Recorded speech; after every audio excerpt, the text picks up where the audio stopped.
Hello and welcome to some KSP.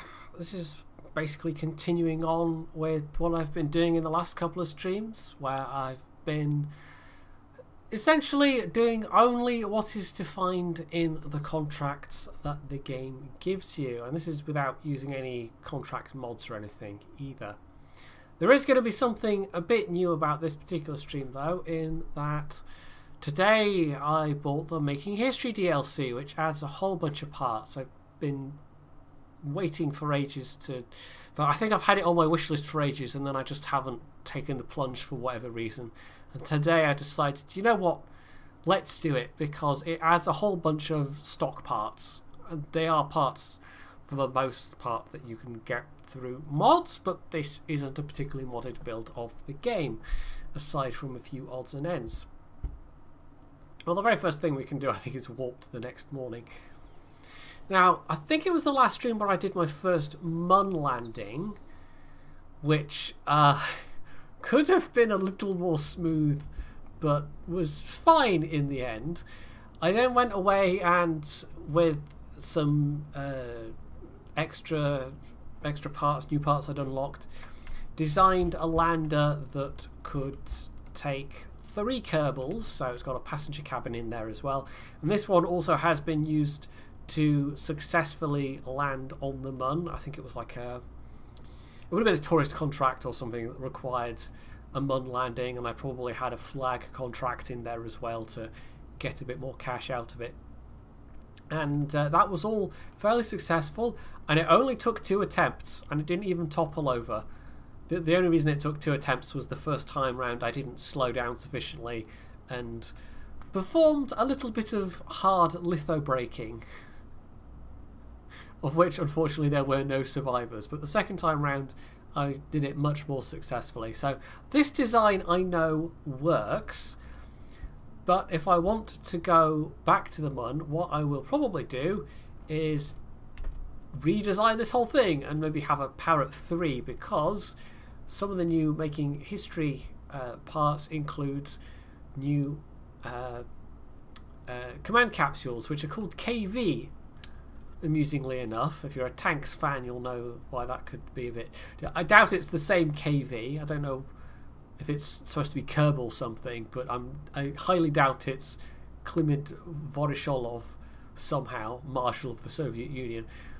But yeah, it includes this one, which can hold up to 3 Kerbals. And it also even has some built-in ablator, so it doesn't need an ablative shield on the bottom of it.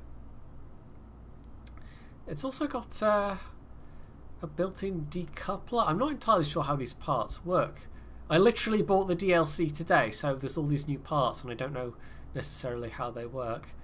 But yeah, this one seems to have some kind of built-in decoupler. I just don't quite know how it decouples.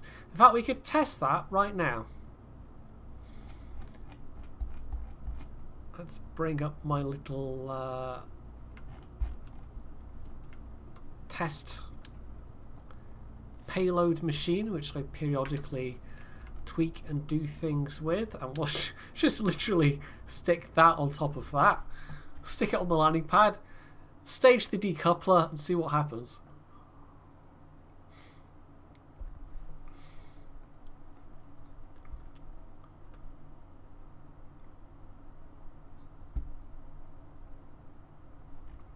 Right, so I don't even have any people inside this, but let's have a... Okay, right, so that is separate from that.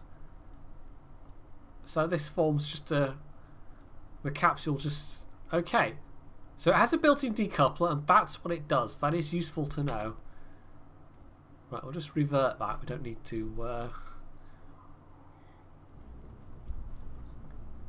Okay, so that has possibilities. What we'll be doing, though, we won't be taking this to the Mun. I highly suspect we'll be taking it to Minmus instead and doing our first Minmus landing of this career today. We've been around Minmus, but we haven't actually landed on Minmus. But I have a whole bunch of Minmus contracts at the moment. I've also got some science contracts for Space Around Kerbal, Space Around the Mun, which I can probably get out of the way very quickly. I've got a station contract. That's something we might do, but I don't have all the parts I want for that yet. Tourist contracts. We might do one of those because we need the science. So yeah, I've got plant flag on Minmus, science data from the surface of Minmus, explore Minmus, which involves doing spacewalks and docking vessels around Minmus. So Minmus will very much be the focus of today's stream. But what we'll do first, though, because we have a couple of these easy contracts, we can do those to start with some of the various satellites that I've put in place, which again have all been following contracts. So what was it? Space around Minmus, space around Kerbal. I'm going to get one of the ones where I have an actual science experiment on it.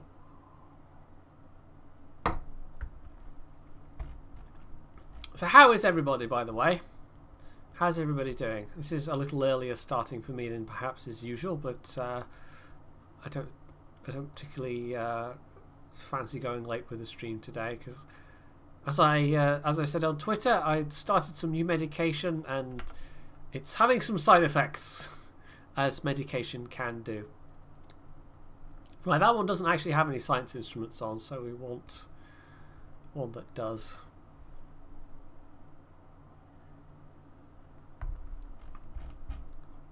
Here we go.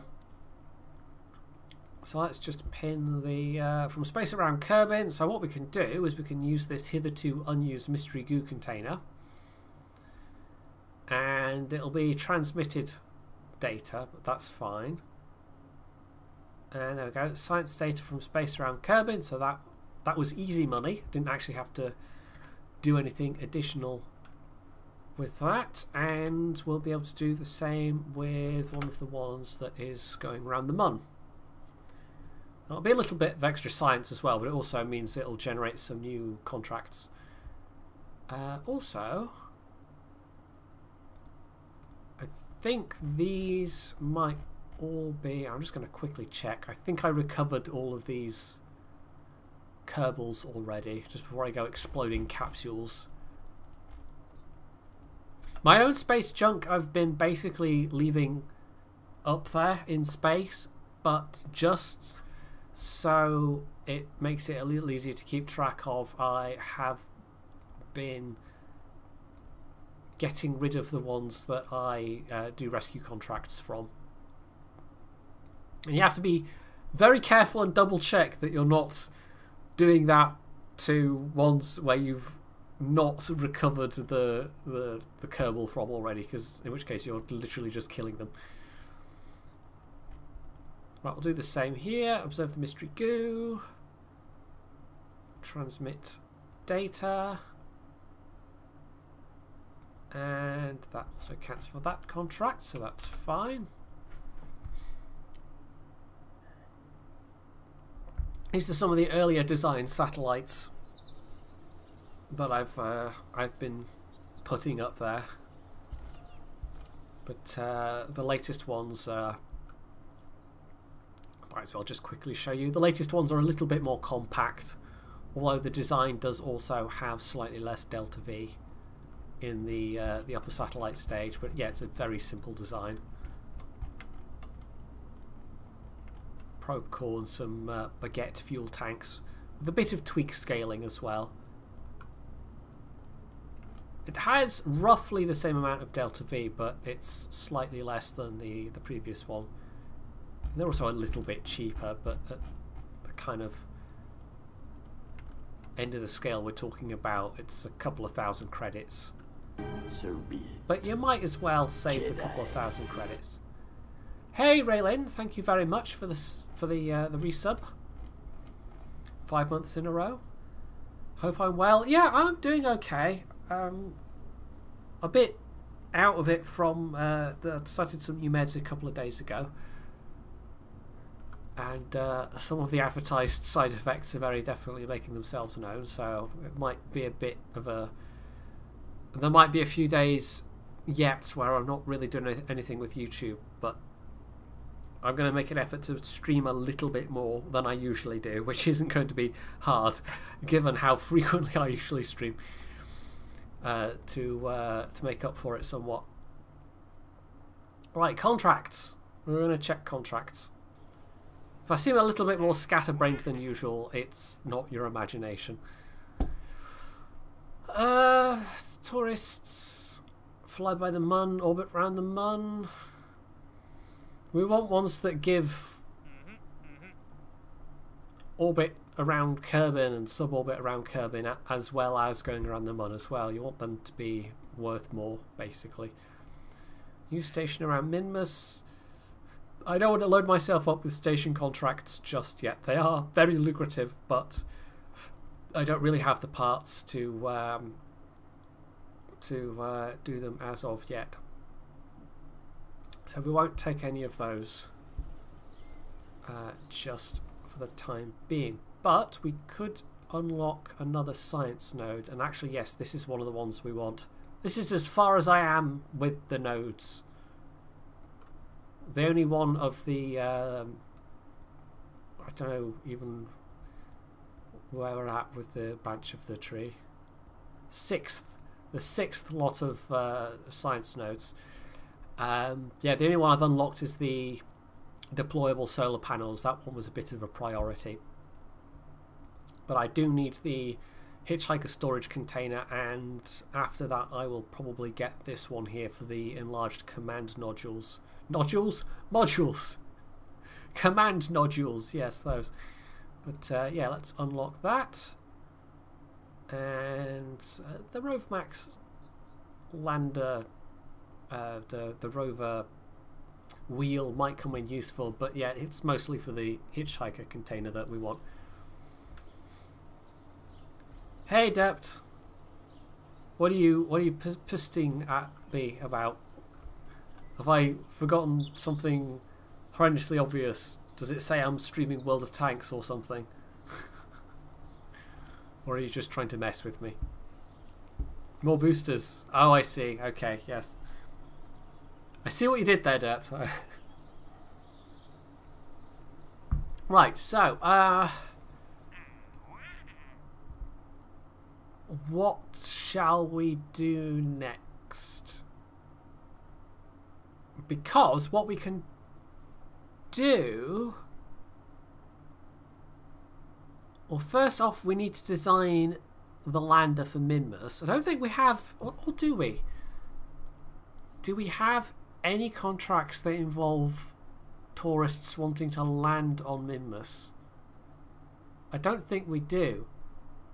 I think I can do this contract and the science from the surface of Minmus contract and the plant flag. I think we can do that with existing vessels. The main reason I would want to redesign, come up with a Parrot 3, is to have a more compact, less cluttered looking multi-crew lander. But we don't need a multi-crew lander for the next for landing. We just need a single crew lander. So what we can do is we can send up. It'll be this one. Or will it be this one? No, it'll be the twin. We can send up this. And God, the mass of these capsules is quite favourable, isn't it? That's not bad at all. Mr. J, 13 months in a row. Thank you very much. I'm just wondering about the feasibility of swapping out one of these for one of these. Weight-wise, it actually works out all right, but the dimensions are not quite the same with the collar. And there are various fuel adapter tank things that came with the Making History expansion as well, that presumably fit those sizes. Oh, and one nice addition which I will definitely be making use of is these radial fuel tanks, which there's definitely a mod that adds something like these, and these are based on Soviet tech. But yeah, you can stick some nice aerodynamic looking side liquid booster stages on using those. But yeah, what we'll do is actually, let's have a, that would be, right, that's 1 ton plus, it's about 1.9 tons roughly, excluding the heat shield. With the extra little gubbins on it, it'll be around 1.9 tons. But I'm wondering if one of those would be, no, the 3-man capsule's 2.8 nearly, so it wouldn't be more efficient to just have a single one of those.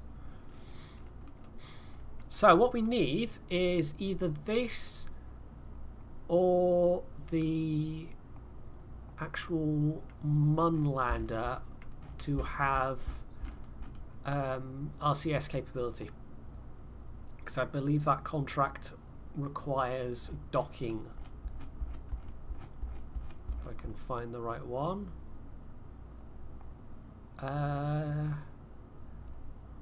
No, it doesn't require physical docking, in which case we don't need to bother.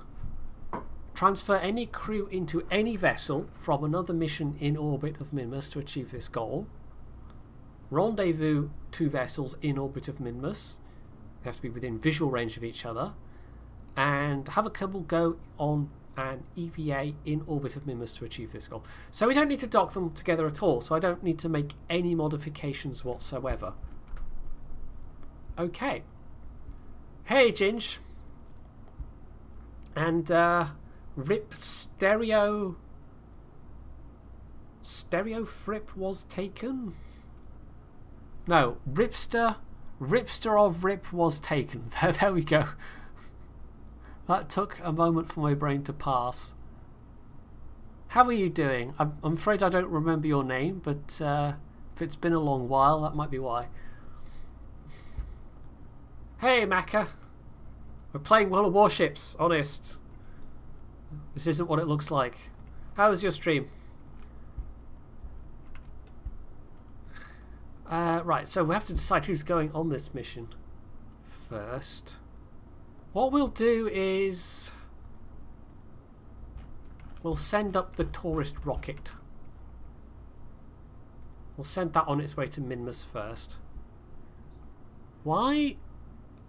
Oh, okay, that'll be part of making history, is being able to choose what kind of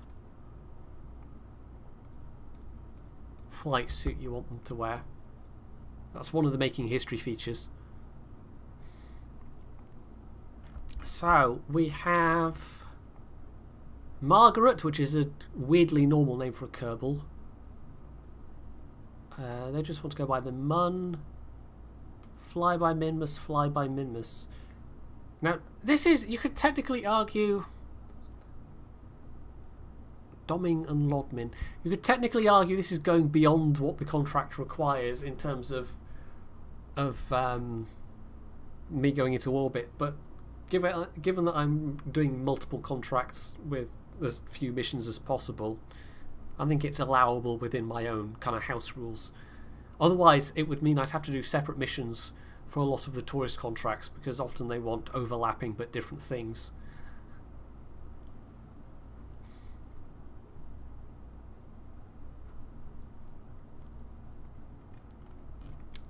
Isn't this the boss is coming stream for warships?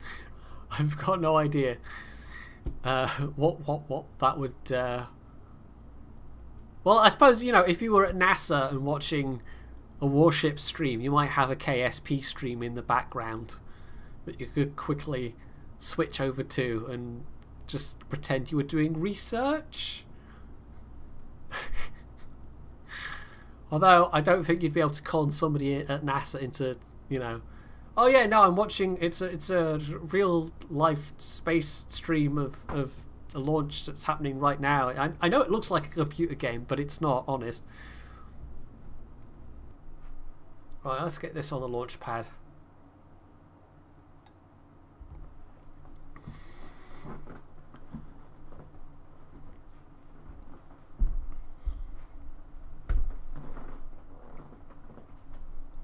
I've unlocked a few more of the abilities of MechJeb as well, which means I can go back to being lazy and letting MechJeb do things, which is, it's fine. You know, I've had my refresher course and I know I can take off manually and set maneuver nodes and execute maneuver nodes and do all these things myself, and now I'm at the stage where, okay, I'm perfectly fine with having MechJeb do these things now that I've established or re-established that I can do it myself.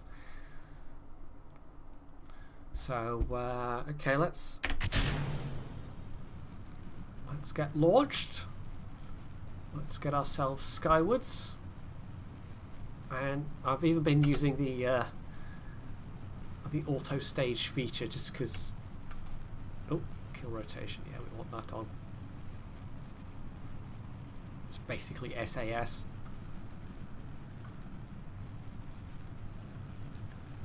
Because it's a lot more precise about it.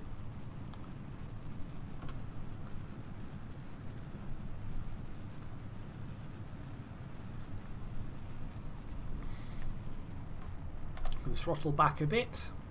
One of the features where I have been relying on KSP more than MechJeb is the fact that MechJeb, the Delta V stat screen is quite useful still to have your kind of at a glance Delta V stats available, but it doesn't necessarily reflect throttle changes in terms of its TWR. It just assumes you're going max throttle all the way, but the new built-in stats, or whatever you want to call it, for KSP does tell you. So that's quite a handy feature. It's possible MechJeb is supposed to and then just doesn't because it's not quite been updated for the current version of the game. Well, it's trying to flatten itself out a bit much there, but there's enough gimbal control on this rocket to keep it going kind of where I want it to. Even though I've got deployable solar panels, I haven't bothered retrofitting most of these designs, because it kind of doesn't need them for the most part.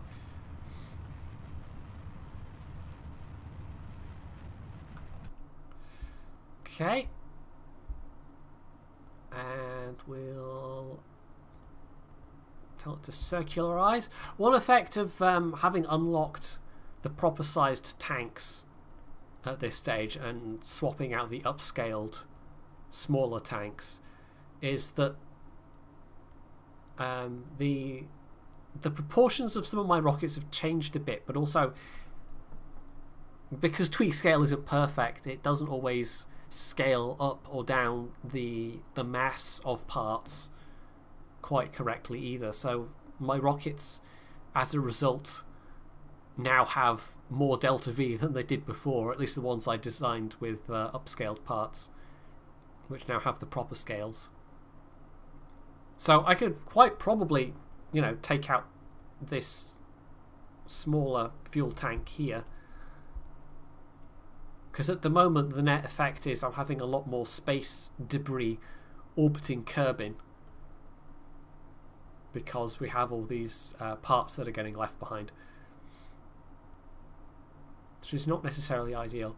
Also, I've just realised I haven't put the music back up yet, which I always do before I'm starting, so it doesn't clash with the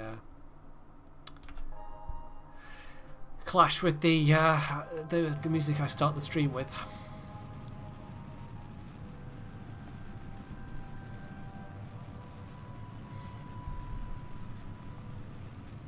So what else did these particular Kerbals want to do? So Doming wanted to go on a suborbital space flight, which is fine. We'll also have to take them around the Mun at some point. Margaret and Lodmin want to go around the Mun, so that'll be a separate flight for those two. Whereas Doming's contract will be entirely taken care of with this particular flight.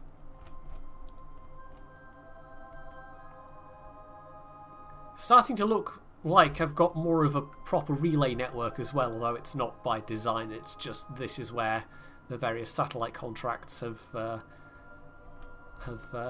placed things. So We're not going to have any things running out of contact range unless they go behind the Mun or Minmus. Right, so I could just click a button and have MechJeb do it for me, which is, yes, I know it's terribly lazy, but it saves a whole lot of fiddling.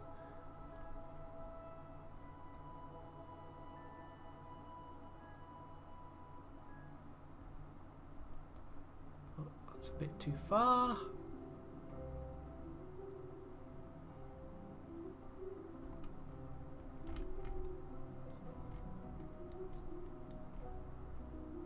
Right, that should be fine.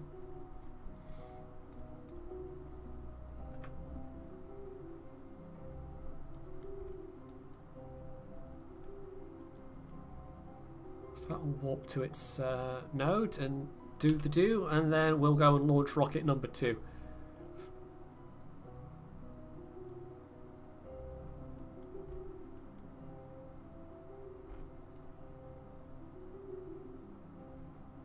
We can see that if I was following through, this would actually be a good gravity assist trajectory to exit the Kerbal system completely.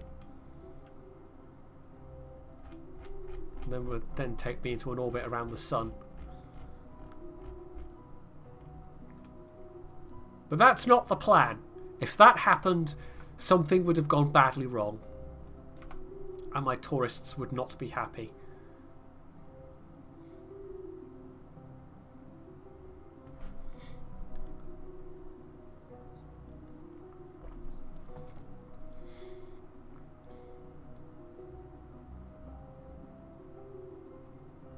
I think once we've done this, I'll start designing the space station. I think that might be the next thing that we do.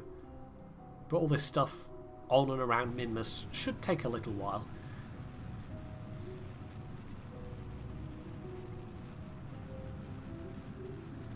This is the last of that stage, which is then going to be left in orbit.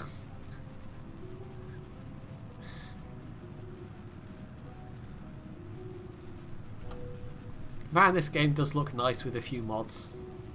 It really does.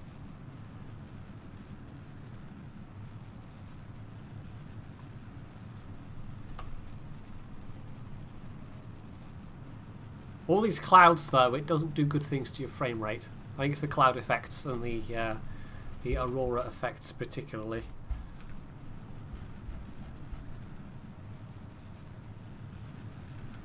But I'm one of those people for whom, as long as it stays over 30 FPS for the most part, I don't really mind that much. I know some people are super purist and they'll accept it looking less good if it means they get a smooth 60. Which is fine, to each their own.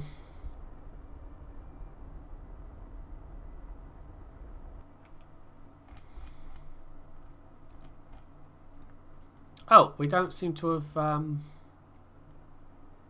Okay, it's one of those times when it's not quite done what it's supposed to. In terms of following the nodes. So we're going to burn a little bit prograde until we get the encounter. There we go.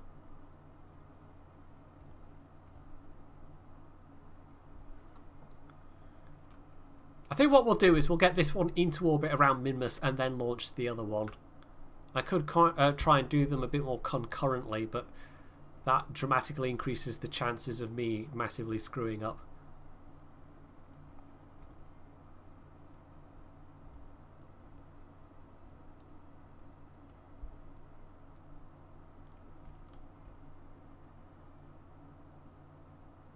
This is a relatively short encounter, but it's enough. What's this in quite a wide orbit? Whoop, too far.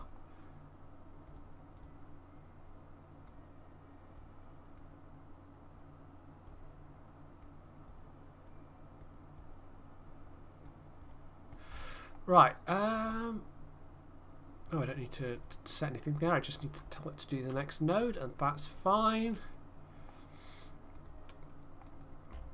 I imagine I'll be using this vehicle to actually make the approach and rendezvous with the other one. The other one I'll just get into a lower orbit of Minmus, and then at that point just leave it sat there waiting for this one to make the rendezvous, and then we'll swap pilots. We'll have to hope the tourists don't get too alarmed when their pilot suddenly hops out and leaves them alone for a little while.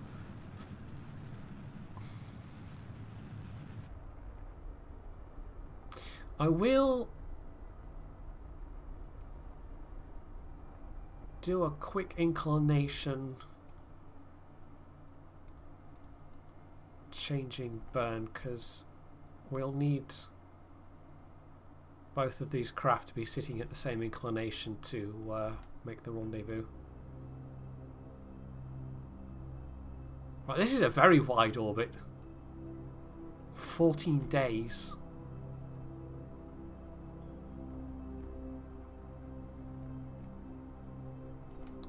It's just about the widest orbit you can have around Minmus before you exit its sphere of influence entirely. Anyway, we've had our Minmus orbit and flyby parts of that contract fulfilled, so that's fine. There we go, 0 degrees. Go back to the Space Center. And now for part 2. I could slap some science instruments on this this lander. I could do what I did with one of my previous contracts, where I took it saying get some science to basically get all the science I could.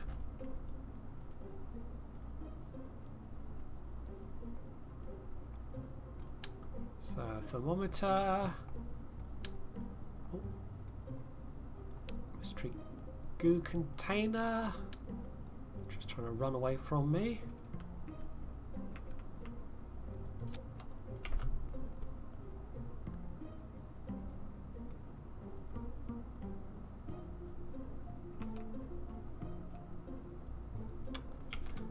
It's not easier when you're placing it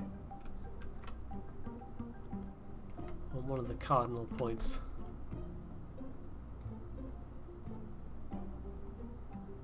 There we go. The question is, do I want to try and do a Science Junior, which you can scale, but it gets incredibly expensive once you've scaled it down a lot. Would massively eat into the profit of this mission. I don't think we will take a Science Junior. Although, you know, I could. I could just take a full-sized one, slap it underneath the capsule.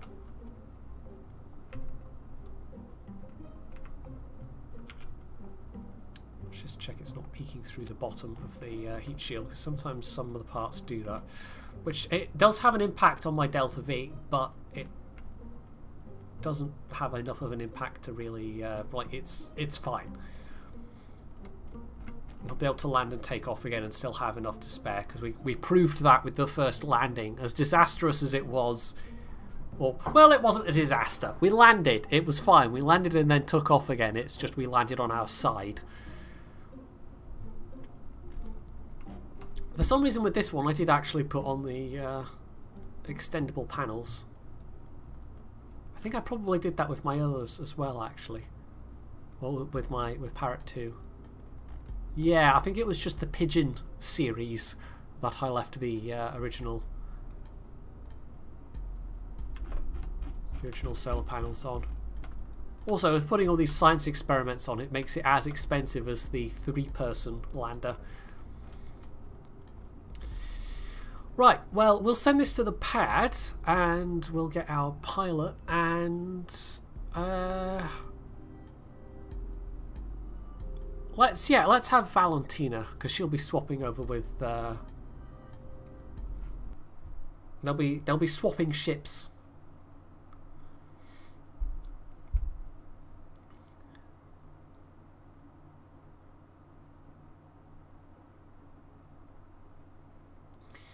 I should probably... Yeah, I'm going to take a quick trip to the bathroom just now before we launch this one, because otherwise it'll be an increasingly jittery launch if I don't. So I'll be right back.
Right, I had a thought actually just now. I know it's always dangerous when I have one of those, but I'm just going to check something. Because one thing you might have noticed, if you remember the last stream, is that this looked a little different. Because I swapped in these baguette external tanks and scaled them up a bit. And what I was saying about it sometimes being a bit funny with throwing the mass out of proportion when you're scaling things up or down. Previously, what was I using? Some of these? Yeah, it was like radial mounted FTL 200s with an aero cap on. And the idea was that you can radial mount these and it's fewer parts.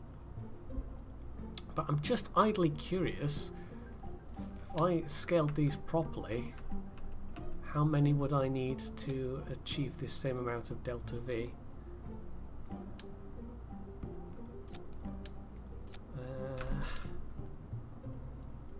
I don't know how I'd do it exactly, but like that maybe. That's almost there. Need like another round of them underneath. But I'm not entirely sure I like how that looks, so I think we'll just stick with the scaled up ones. Price wise it doesn't make much difference, but of course that bloats the part count rather badly. So yeah, we won't do that. That was just a moment of idle curiosity in my head.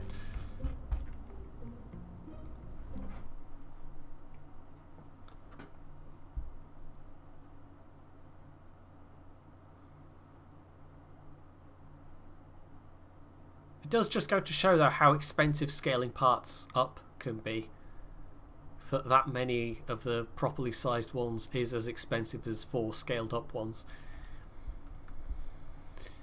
Right, so same procedure.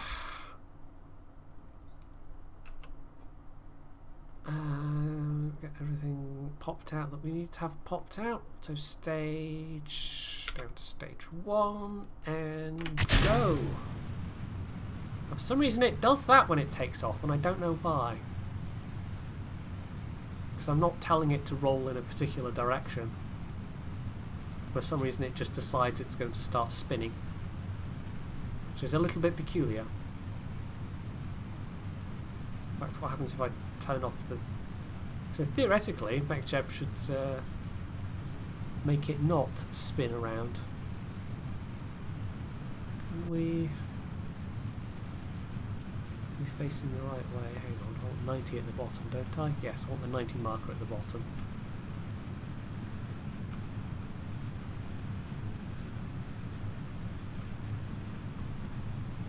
I'm about to drop the SRBs, and also maybe a little faster than is ideal, but that's fine.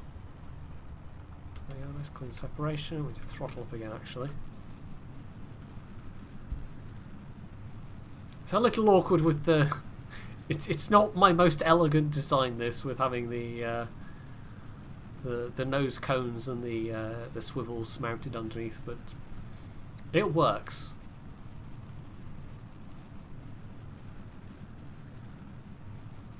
I might redesign this one a bit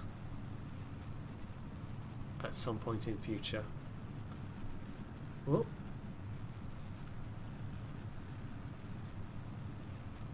Just to look a little more, well, a little less Kerbal, in fact. Not a little more anything, a little less Kerbal. Because it looks really quite Kerbal at the moment. I think, did I even swap out the... No, I think this design, I didn't even swap in the properly scaled tanks. So this is still the scaled up versions of the smaller tanks. So this one hasn't really been touched at all, apart from me adding, swapping those in on the upper stage.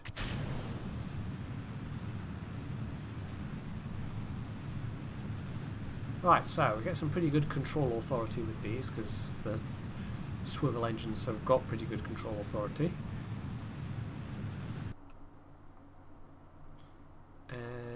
Right, that was circularization. That was a bit of a messy launch, so this is going to be an expensive insertion maneuver, but 2300 meters a second delta V is more than enough. And again, we're going to end up leaving this in orbit around Kerbal. Even more space litter. It'd be nice if the game could dynamically generate contracts to clean up space litter. That would be quite a fun thing. But sadly, it doesn't do that.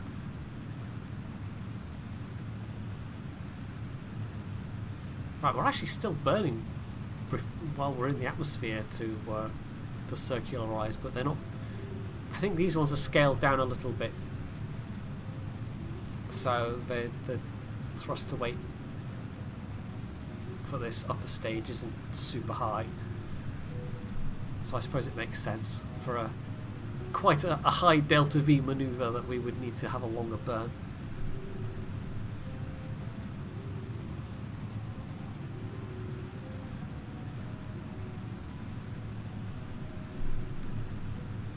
And we're still going to have some left over for our insertion to Minimus.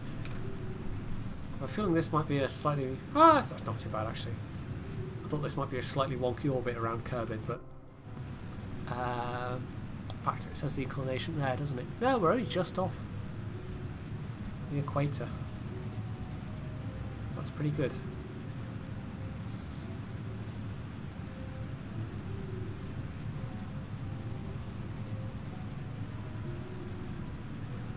This entire first design that I did is definitely not optimal. The second design is a lot easier to get into orbit, so I think we're going to have to redesign the Parrot one at some point for sure. But I'll do that off stream.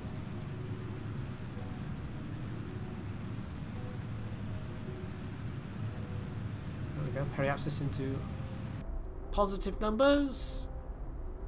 Is it going to be above 70k though? Nope. Just under. So what we can do is there we go, burn so it's just over. So it's not a nice circular orbit, but it is an orbit.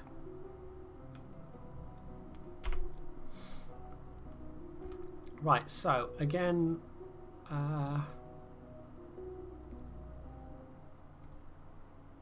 we want to go to Minimus.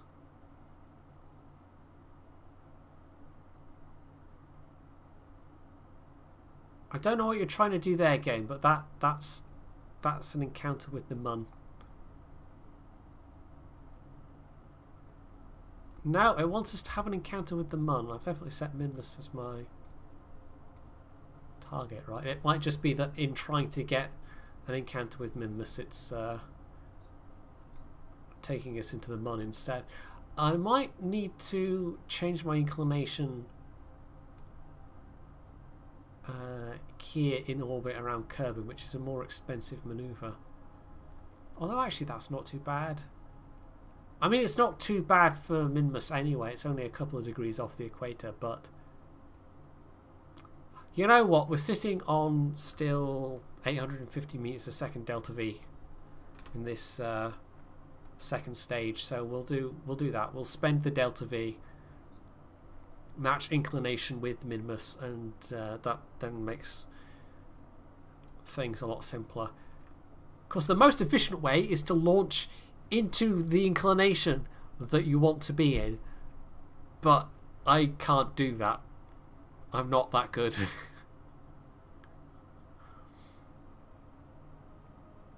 I have to get it into orbit and then make the adjustments that I need, which is always the more expensive way of doing it.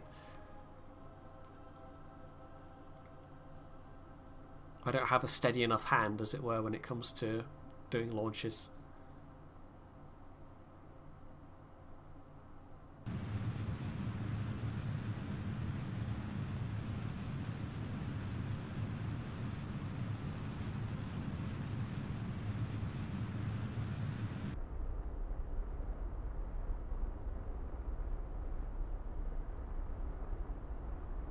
Okay, there we go.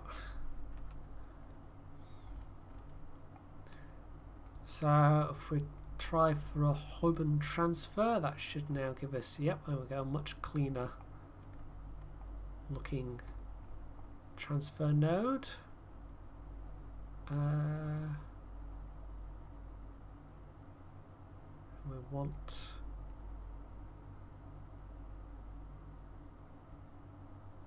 something that takes us a bit closer to Minmus, so that should do.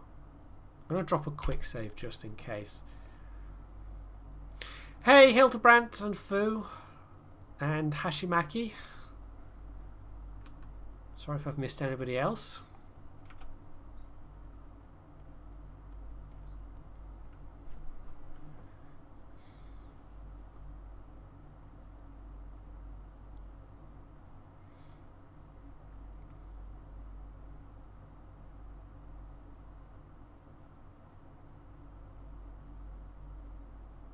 This is the sort of thing, it would be maybe nice if it was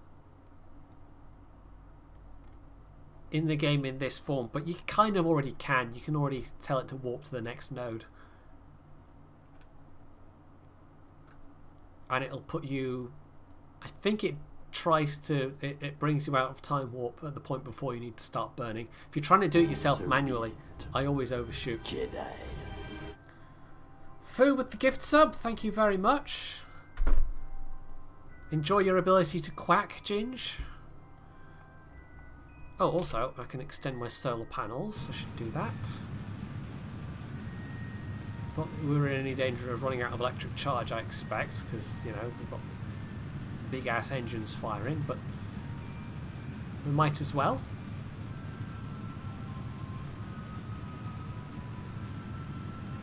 So that'll expend the rest of this stage, and then we'll be on to the final upper stage of this,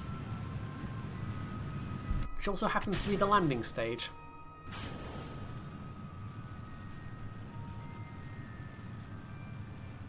In fact, just about see the landing legs hiding there under the shroud.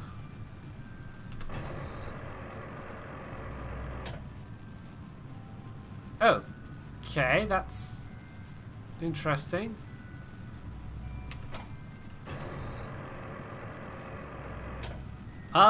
Houston, we might have a problem. I could try and land it without the legs at all, but apparently during the tweaking of this at some point, did I pull the legs in a bit far? What did I do there?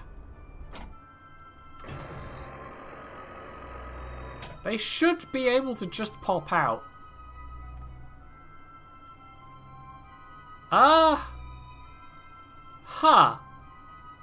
Okay.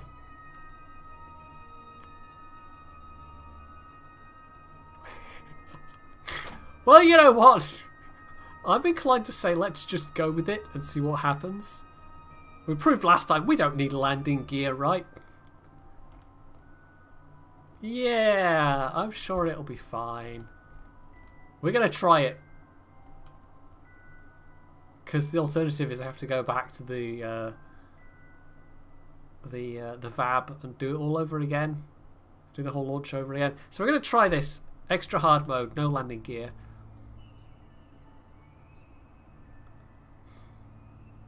Just rodnall it. What, hit it with a warhammer? Sadly, I don't think that's an option.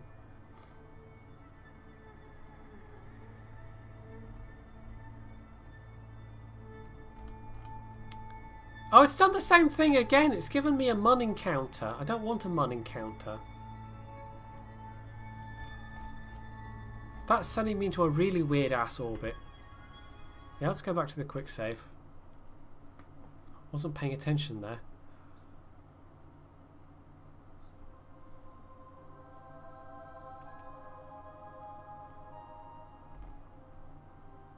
Oh, I quick saved it after the point of... And I can't revert now because I've gone back to... Right, this just got more complicated. I thought I quick saved before I did the burn, but apparently I did a quick save after. Okay.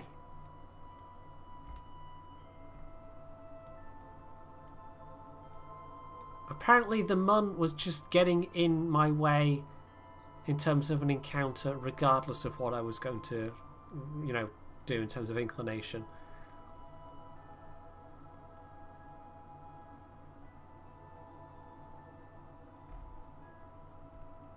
Well, I'm certainly not doing easy or simple this time, Ginge, that's for sure. I could just abort the entire landing procedure and pretend I never meant to do that at all. Right, this is going to take me into a pretty janky orbit, but... I mean, I've still got loads of Delta V. Problem is, once I've spent the Delta V getting myself to where I want to be, I don't know if I'll have enough left to land and take off again. Landing gear issues aside. I think this might be a case of we're going to do one of the contracts that I wanted to do, but not all of the contracts I wanted to do. I think we might just be meeting in orbit and coming back again and not doing any landings. Which is going to mean less profit, but what can you do?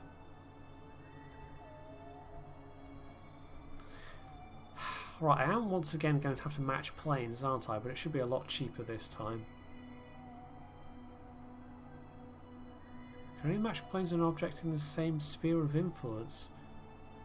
I'm not leaving Kerbin's sphere of influence. I'm not sure why the game seems to feel I am.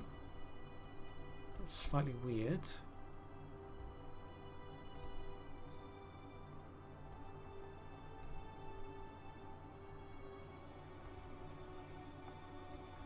Right, what is...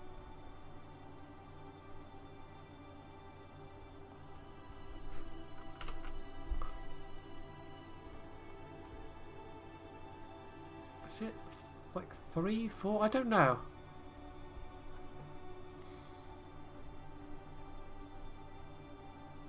I'm slightly confused as to why KSP is... Not KSP, MechJeb is unable to do that. That's going to be my own lack of knowledge about orbital mechanics more than anything else, I expect. Right, no,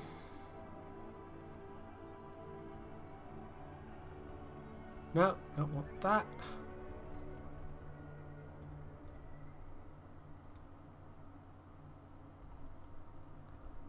If I... No. Right, what does that cost me? If I circularize, that might simplify things.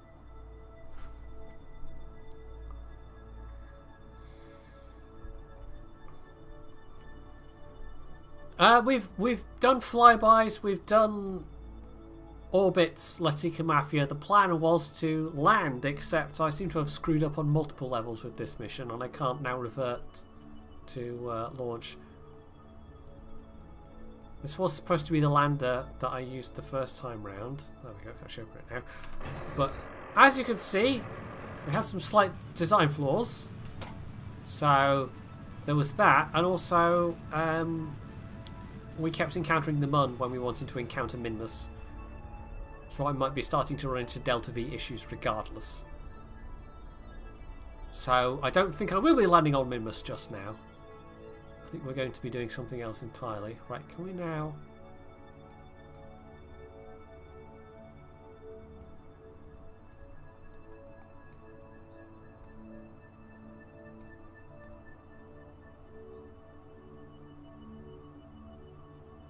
Right. Yeah, that costs about what it did in... so this is just wasting Delta V. Yeah. I don't think we will be landing this on Minmus. Yeah, I could try it, but... I mean, because it's Minmus, I might even... The Delta V might not be an issue. I might drop a quick save and try it regardless. It's just because I've thrown myself in all of these extra maneuvers that I didn't have to do. That suddenly it's maybe a bit more iffy. This is where this design having more Delta V than it needed is actually quite useful. Although less Delta V than it would have had without lugging around a Science Junior as well.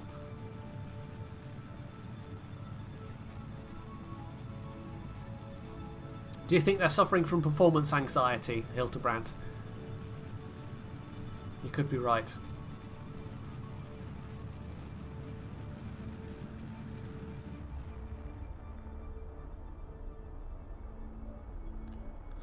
Right. Okay, we're now in a very wide orbit of Kerbin.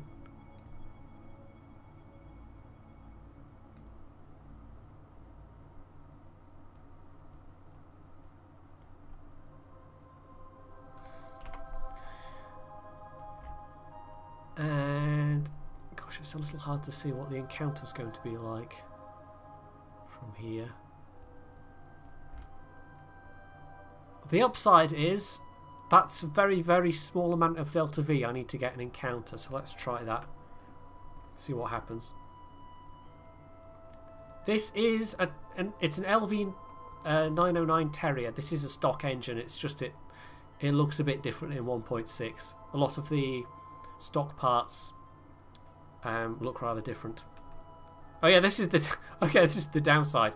It's going to take absolute bloody ages to get to this encounter. 60 days. It's a good thing I'm not using any life support mods. Those tourists waiting around Kerbin are getting very bored. Not Kerbin, around Minmus. They're getting very bored around about now. Yeah, that was one of the reasons why I got back into KSP a bit. I was feeling that itch. And also I wanted to check out the stuff that had been added. I think the old texture files are still in the game. Sometimes with the rescue contracts that you get, you'll get like a command capsule that still has the old textures and stuff like that. Oh, we're being raided with Yuzrul. Hey Yuzrul, thank you very much for the raid. It's definitely not World of Warships as you can see, but yeah. They're ships, only they are space ships. There's also a little bit less RNG in this game. If anything goes wrong, it's usually entirely the player's fault, as we are learning firsthand. What is this? This is Kerbal Space Program. Oh, that's the wrong key. Which is a game all about making and flying your own spaceships. And it is highly entertaining. Right, that is... Ooh! Well, that's one way to get a orbital, you know, capture. So we might want to maybe do something about that. I'm still not sure this is going to turn into a landing as planned, but...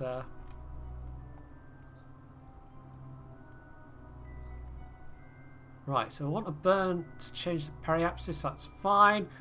We're almost putting ourselves in a lunar orbit though there. That's not what we want.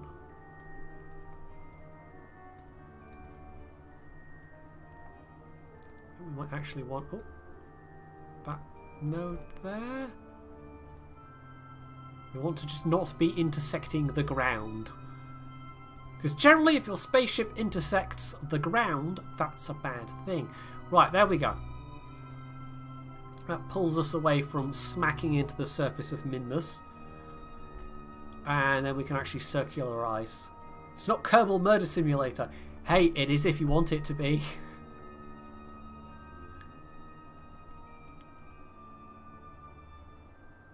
I've killed more than a few Kerbals in my time playing this game.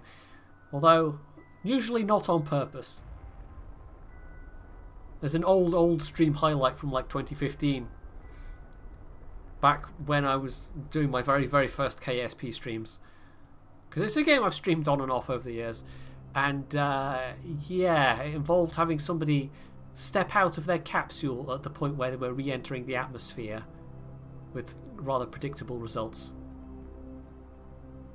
And it wasn't on purpose that time.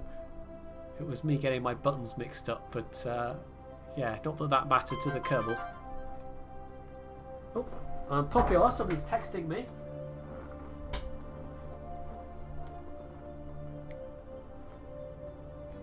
Probably somebody saying, "Lol, you suck at KSP."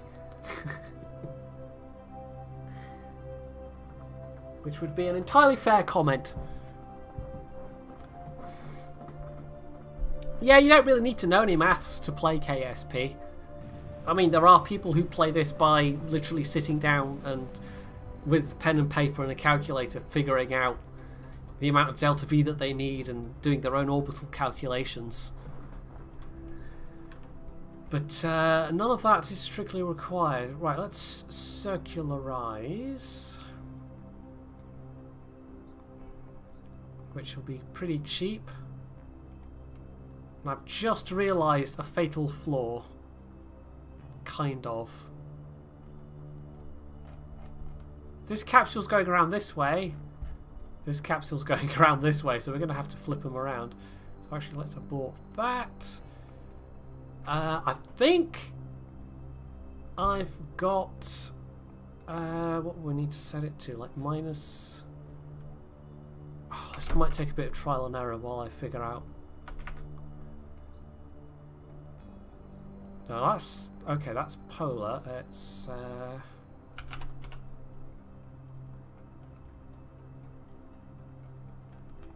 225. I think that might be what I want. We need to flip the capsule around so it's facing the other... Well, orbiting in the other direction. And then there's people that just wing it. Yeah, basically. Other objectives? Kind of. Yeah, the game generates contracts for you. There's different modes. So you can play a pure sandbox mode. Just do whatever the hell you like. You can do what's called science mode, where you have to still unlock different parts through going around and collecting science data. So that gives you some sense of progression, because there's like a tech tree. And then there's the full-on career mode, where not only do you have to go and collect science, but you also have to do stuff with money as well. You have to balance all that kind of side of things. Right, fortunately, because this is Minmus, that was quite a cheap maneuver overall. But now we've got our ships going in the correct direction relative to each other. Menthol, you've thanks for you. God, my brain today. Thank you for the sub, 14 months. No, nothing has exploded, but things have been going wrong. Don't worry, there have been plenty of things going wrong. This entire mission has gone wrong. It started off as me thinking, oh, I'll be clever. I'll try and combine several contract conditions into as few missions as I can possibly do. Which basically, you know, 2 separate launches. But instead, it's all gone horribly wrong. So, there's that. Right. So, finally, we are at where we're supposed to be. We're around Minmus with our 2 spacecraft. They're finally both going around in the same direction as each other, and they are on the same plane as each other. It's just, I've wasted so much Delta V compared to what I needed to get here, because I completely mucked it all up. So that was good. So we're going to do the first part of the contract, which is get these vessels to meet each other in orbit. These guys have been very patiently waiting here for quite a long time.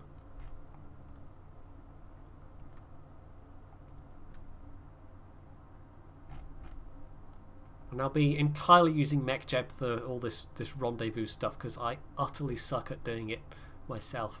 I just can't get my head around it, and I don't know what it is about trying to get 2 vessels to meet in orbit, but it's highly confusing.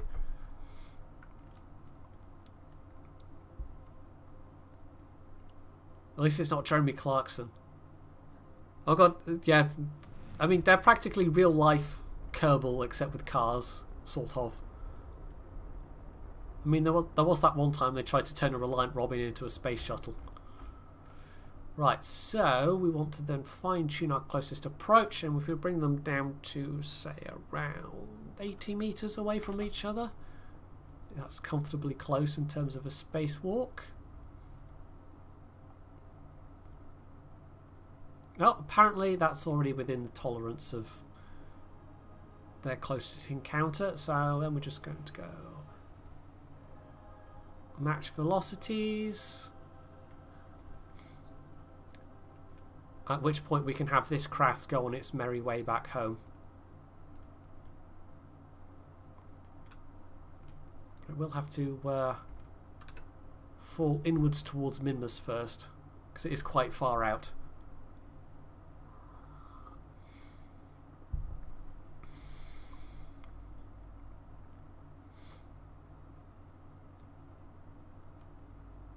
Well, there we go.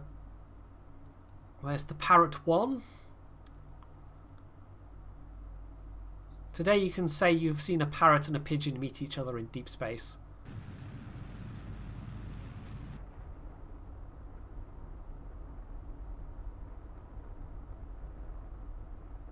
And there we go.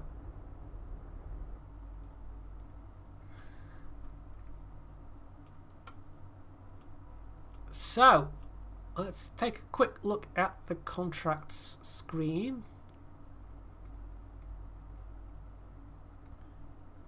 Alright, it's this bottom contract. So rendezvous 2 vessels, so we need to go on a spacewalk even, and transfer crew between the 2. So we're going to do a little EVA. We're going to have Valentina go for a walk over there, and Jebediah do likewise over here.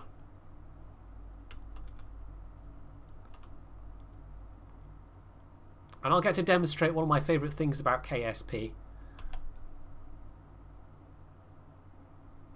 as we're doing so. Wow, that's quite a nice screenshot. Kerbin way back there in the background. The downside is I don't have any ladders or anything she can grab onto on the outside, because there is one.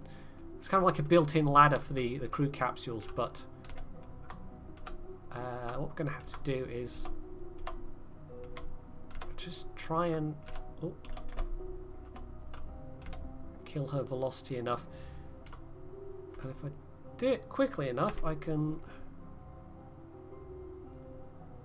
have them look out the window and see Valentina floating past. I love doing that in this game. It's great. Right.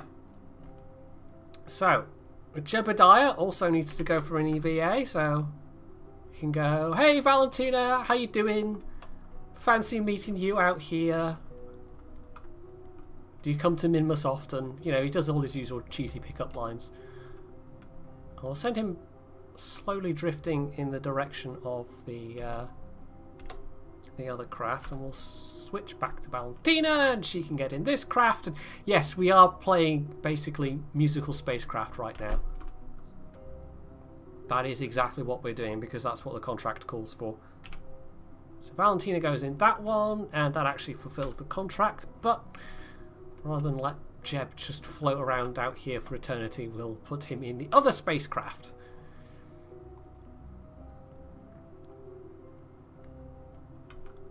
I can have him speed up a little bit.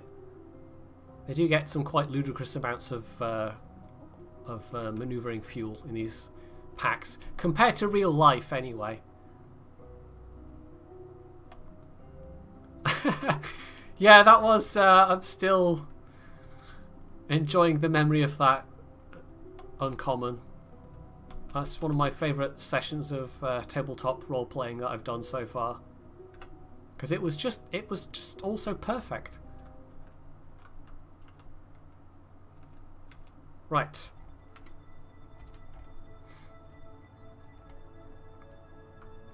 So we'll bring the other craft home at 2,800 meters a second delta V.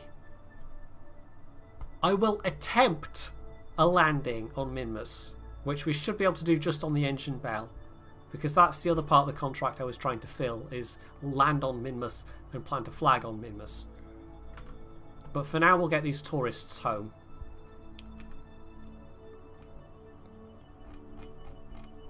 And get that part out of the way and done with. And again, I'm just going to, for quickness' sake, use Mech Jeb to do what I need. Still though, that was quite fun, that part of that contract.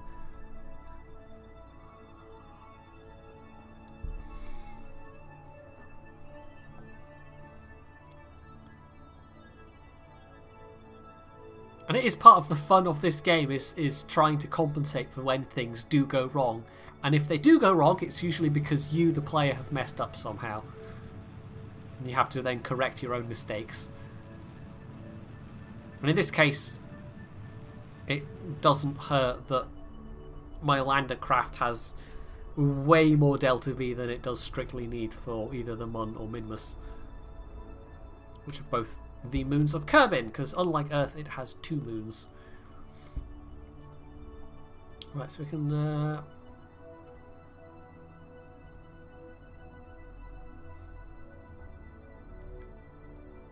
speed this return journey up a bit. In fact, we've 1 point retrograde, don't we?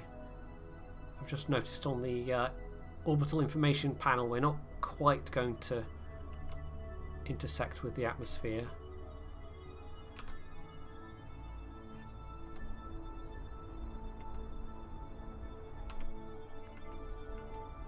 There we go.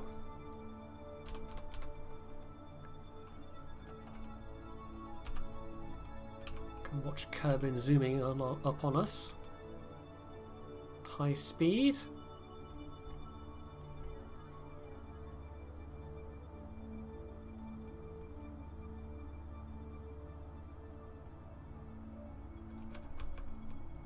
Right, we don't want to hit the atmosphere going too fast. It will automatically go down to ×1 speed when you're entering the atmosphere, but I want to burn my engines a little bit to kill some of this velocity before we do so.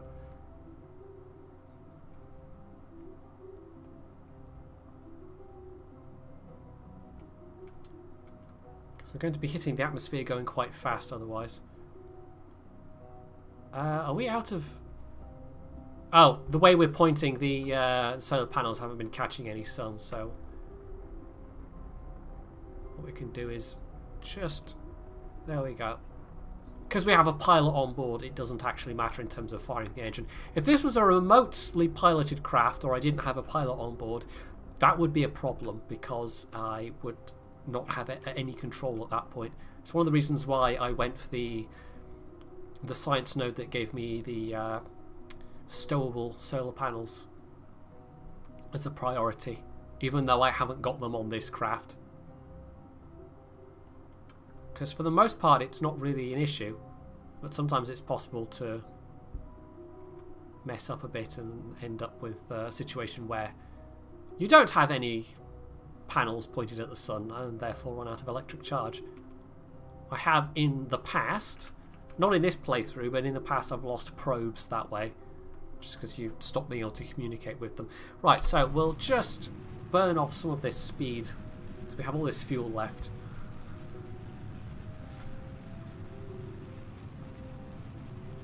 And we can bring these tourists down and we'll have a bit more money.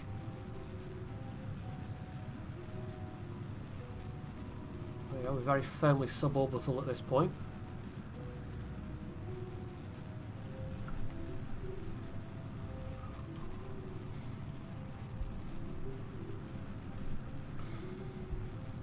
Actually, let's point the craft that way so we can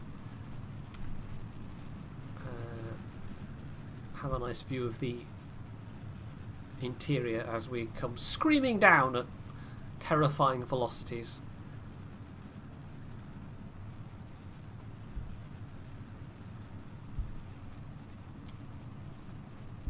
What's our altitude at the moment? There is a panel that'll tell me that, in fact, for MechJeb.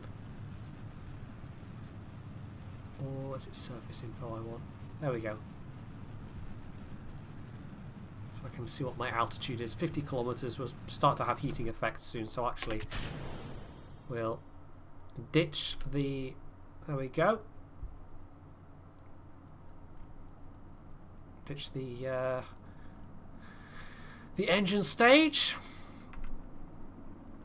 And we'll bring ourselves down and it'll all be nice and toasty warm for a little while.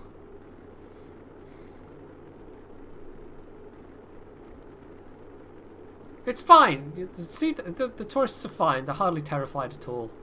I don't think I've killed anybody yet on one of these. It does sometimes get a bit toasty though.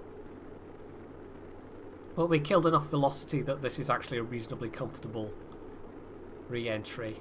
Well, we do get a heating gauge on this part, but it's only when it's tending to get up to that kind of like 90% level that you start to get a bit uncomfortable. And it's only just barely registered for this re-entry, so this is quite a gentle one, all things considered.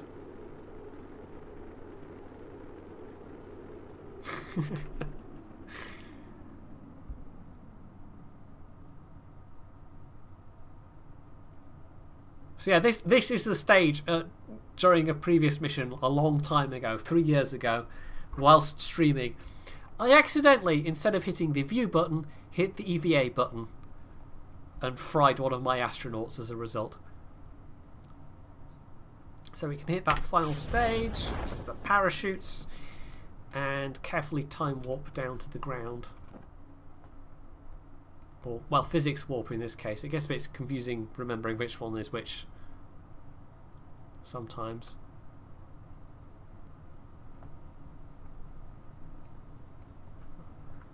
You don't want to be warping whilst you actually hit the ground. That's a bit bad. The game doesn't like it when you do that. So there we go, there's a parachute deployment. We'll speed it up a little bit while we just do this final bit. So this part of the mission has been fine. It's gone swimmingly. Or it's about to go swimmingly after they splash down. So this all went absolutely as planned. It's just the other half of the mission, maybe not so much. It's not, well, it's really not a strict simulator. You can have mods, you can add a lot of mods that add a lot of realism, including things like realistic fuels, up to and including realistic n-body physics, because what the game does is basically a good enough approximation, but that particular mod massively slows the game down. It has a pretty big impact in terms of your FPS and the amount of resources the game takes up. But yeah, overall it's a pretty fun game. You don't even have to do rockets. You can just do planes if you want. This, by the way, this is a bug with one of the visual mods that apparently I have heard is getting fixed in the next patch, which will be quite nice. I can find the tracking station. There we go.